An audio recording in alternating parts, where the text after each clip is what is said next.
글로벌 마켓뷰입니다. 명민준, 권예림 외신캐스터와 이야기 나누겠습니다. 명민준 캐스터. 네. 이 유가 하락으로 해서 미국 증시 또 이 투자 심리가 위축되는 모습을 보였는데 이 장 마감 후에 알코아 실적이 그나마 잘 나온 것이 분위기를 좀 반전을 시켜줬을까요? 자, 이 마감 상황하고요. 먼저 알코아사 실적 구체적으로 들어보겠습니다. 네.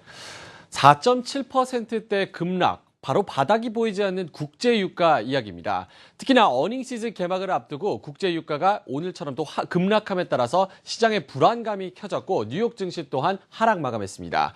자, 다우존스 두 자릿수 하락폭에 만족을 해야 될까요? 96포인트 떨어지면서 17,640포인트를 기록했습니다. 기술주 중심의 나스닥과 S&P 500은 더 큰 하락폭이었는데요. 나스닥 같은 경우는 0.8% 밀리면서 4,664포인트에 안착했고요. 대형주 중심의 S&P 500도 0.8%가량 밀리면서 2,028포인트로 내려앉는 모습을 보였습니다. 자, 오늘 하루 흐름 함께 살펴볼까요? 오늘 증시의 급락은 바로 국제유가에 있었습니다. 오늘 국제유가가 4.7% 떨어졌는데요. 이렇게 급락의 원인은 바로 증권사였습니다. 골드만삭스 같은 경우는 올해 WTI 평균 전망치를 배럴당 종전 73달러에서 47달러로 3분의 2 수준으로 하향 조정했고요. 소시에테 제네랄 역시 WTI의 평균 65달러에서 51달러로 하향 조정했습니다. 이로 인해서 오늘 에너지주 대장주들이 대거 줄줄이 2%에서 3%대 하락하면서 증시를 또 약세로 끌어내리는 모습을 보였습니다. 이로 인해서 S&P 500 오늘 0.8% 내리면서 2028포인트에 안착했다고 다시 한번 말씀을 드리겠습니다. 자, 장 마감 후에는 긍정적인 소식이 있었습니다. 바로 이 알루미늄 거인 알코아가 실적을 발표했다는 것인데요. 알코아의 실적으로 이 분기의 경제 상황 그리고 비철금속 업황까지 점칠 수 있기 때문에 투자자들이 좀 중요하게 생각하고 기준치로 삼는 알코아의 실적입니다. 알코아의 실적, 최근 증권사들이 예상치를 좀 상향 조정하는 등 기대치가 이미 높아진 가운데 실적 서프라이즈를 또 기록하는 호조를 보였습니다. 자세한 내용은 이 조정 순이익이 33센트로 예상치 27센트를 가뿐하게 웃돌았고요. 그리고 전년비 4센트보다 큰 폭으로 증가하는 호조를 보였습니다. 또한 이번 4분기를 마지막으로 2014년 회계연도를 마무리하는 관점으로도 봤을 때 2008년 이후 가장 강한 영업이익을 나타냈다라는 평가가 나왔기 때문에 이런 부분도 또 긍정적으로 작용을 했습니다. 실적 외에도 주목했던 점이 2015년도 금년도의 알루미늄 수요 예상치 그리고 자동차와 항공우주 산업에서의 성장성 전망이었는데요. 금년의 알루미늄 수요는 7% 증가를 점치면서 작년 2014년에도 긍정적인 한 해를 보냈기 때문에 이 완만한 수요 증가가 평가가 나왔다라는 의견이 나오고 있습니다. 이렇게 알코아가 실적 호조를 발표하면서 앞으로 남은 어닝 시즌에도 좀 파란불이 켜졌는데요. 다른 기업들도 이 어닝 서프라이즈를 발표하는 것 아니냐라는 기대감이 한껏 높아지고 있는 상황입니다.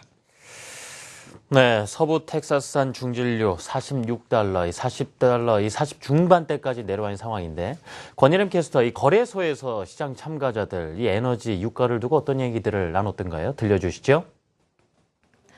네, 오늘 WTI 4%대 급락한 46달러 초반에 거래를 마쳤습니다. 이슈가 있었습니다. 이 골드만삭스가 올해 WTI 가격이 40달러 수준에서 등락할 것이라는 전망을 내놓았는데요.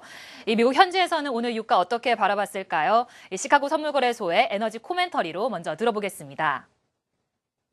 Today, once again, we're down again. The market traded down over $2 again today. The market doesn't seem like there's any bottom here right now as far as my charts are concerned, and it doesn't seem like there's any bottom in sight. Anything geopolitical doesn't seem to happen. I heard there was some refinery fires down in Texas today. Hasn't helped any type of bullishness in this market. The supply and demand function being out there, we're going to go with the supply and demand numbers, and we're going to listen to those numbers. Again, I have no reason to buy crude oil right here. 네, CME 그룹에서는 현재 추세로 봤을 때는 유가의 바닥이 보이지 않는다고 먼저 말했습니다. 오늘 텍사스에 있는 셰일오일 정제 공장에서 화재 소식이 들렸다고 전했는데요.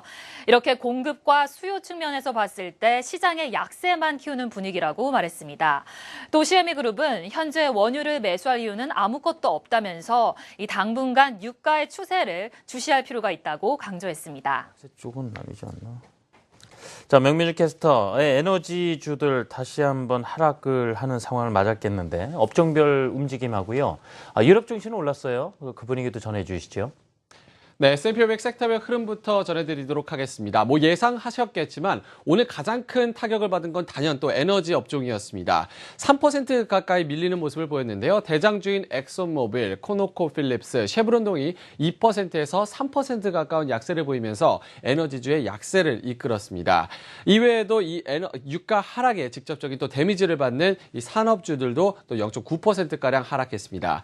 반대로 선방한 종목은 헬스케어 업종이었는데요. 특히나 셀진이 3% 이상의 강세를 보이면서 헬스케어주가 나름 선방하는 모습을 보였습니다.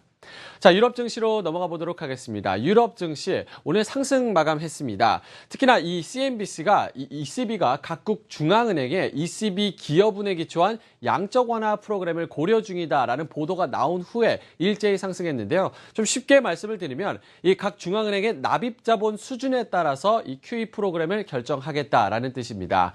가장 많은 지분을 보유한 독일이 오늘 가장 강한 흐름이었는데요. 1.4%가량 오르면서 9,781포인트를 나타냈고요. 프랑스 또한 1.2%가량 상승한 모습이었습니다. 남부 유럽도 오랜만에 일제히 상승하는 모습을 보였습니다. 이탈리아와 스페인 0.8%에서 1% 가까이 오른 모습이고요. 최근 변동성이 큰 그리스 오늘은 상승 장세였습니다. 4% 이상 뛰면서 800포인트를 다시 회복하는 모습을 보였습니다. 자, 상품 시장으로 넘어가 보도록 하겠습니다. 시장의 변동성이 커지면서 투자자들이 이 안전자산으로 눈을 돌리고 있는 모양새입니다. 금, 국채, 엔화가 또 강세를 보였는데요. 금 가격 같은 경우는 1.4%가량 상승하면서 온스당 1232달러 선에서 오늘 거래를 마쳤고요. 국채 매수세가 몰리면서 국채 가격이 상승했습니다. 가격과 반대로 움직이는 국채 수익률, 이제는 1.9%대도 위협을 받고 있는 상황입니다. 오늘 엔화 마지막으로 보셔야겠습니다. 엔화가 또 매수세가 몰리면서 엔달러 환율이 118엔대 중반까지 또 내려간 모습이고요. 국제 유가는 말씀드렸다시피 4%대 급락하는 모습을 보이고 있습니다. 네, 이 유럽에 대한 이야기도 나왔어요. 그리스죠. 현재 이 사마라스 총재가 긴축 정책을 좀 완화하겠다는 얘기예요. 아무래도 유권자도 좀 달래는 얘기가 아닌가 싶은데 급진자파 연합에서도 유로존의 잔류 방침을 거듭 밝히고 있는 상황이고요. 자, 트윗 통해서 확인해 보겠습니다. 시장 참가자들 그리스에 대한 이야기, 그 외에 어떤 좀 이슈들에 주목을 해서 의견들을 밝혔는지 권혜령 캐스터가 전해 주실까요? 네, 먼저 그렉시트와 관련된 트윗부터 살펴보겠습니다. 이 그렉시트, 그리스의 유로존 탈퇴를 의미하는 용어죠. 최근 시장에서 그리스가 유로존을 탈퇴할지 여부가 뜨거운 감자로 계속 떠오르고 있는데요. 유로존 재정 위기 당시 처음 이 그렉시트라는 용어를 만든 사람이 있습니다. 바로 시티그룹의 윌렘 뷰이터 수석 이코노미스트인데요. 윌렘 뷰이터 이코노미스트는 그리스가 이번에는 유로존을 스스로 떠나지 않을 것이라고 밝혔습니다. 또 그리스가 한 차례 채무 재조정을 할 것으로 내다봤는데요. 여기서 채무 재조정은 그리스의 급진파인 시리자가 내세우고 있는 경제 공약이기도 합니다. 한편 오늘 유럽중앙은행 한 집행위원이 그리스 채무 조정은 최후의 수단으로만 검토할 수 있다고 밝혔는데요. 하지만 현재 독일 정부는 그리스의 채무 재조정 요구에 협상 가능성을 내비치고 있기 때문에 그렉시트에 대한 우려는 다소 줄어든 상황입니다. 네, 다음은 데니스 로카트 애틀란타 연준 총재의 발언을 간단히 정리한 트윗 보겠습니다. 오늘 로카트 총재, 기준금리를 인상하는 적절한 시기가 올해 중반이 될 것이라고 연설을 통해 밝혔는데요. 인플레이션 수치와 전망이 앞으로 연준이 금리 인상 타이밍을 잡는 중요한 요인이 될 수 있다고 말했습니다.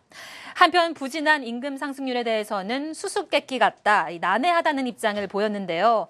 여기서 코말 스리쿠마 이코노미스트는 오늘 로카트 총재의 발언이 연준의 포워드 가이던스인지 의문을 나타내기도 했습니다. 한편 데니스 로카트 총재, 올해 FOMC에서 투표권을 갖고 있는 주요 인물로 잘 알려져 있습니다. 네, 마지막은 최근 빛나는 상승세를 계속 보이고 있는 금과 관련된 트윗 살펴보겠습니다. 대표적인 안전자산인 금, 오늘 1%대 상승하며 지난 10월 22일 이후 최고치를 보였는데요. CNN머니의 라모니카 시장 전문가는 최근 금보다 더 잘 나가는 유일한 한 가지, 바로 금광회사의 주식이라고 말했습니다. 대표적인 금광 채굴 전문업체가 있죠. 전 세계 2위 금 생산업체인 뉴몬트 마이닝의 주가가 오늘 장중에 3% 2%까지 올랐습니다. 올해 들어서만 13%의 상승 랠리를 보였는데요. 또 금 관련 ETF도 오늘 5%가량 오르며 최근 승승장구하고 있는 모습이 계속 나타나고 있습니다. 또 다른 전문가는 뉴몬트 마이닝이 브레이크아웃을 보이고 있다고 강조했는데요. 여기서 브레이크아웃은 이 주가가 상대적으로 좁은 범위에 있는 박스권에서 움직이다가 이 전고점을 뚫고 상승세가 기대되는 경우를 말합니다. 네, 글로벌 마켓뷰 두 분 수고하셨습니다. 내일 뵙겠습니다. 고맙습니다. 감사합니다.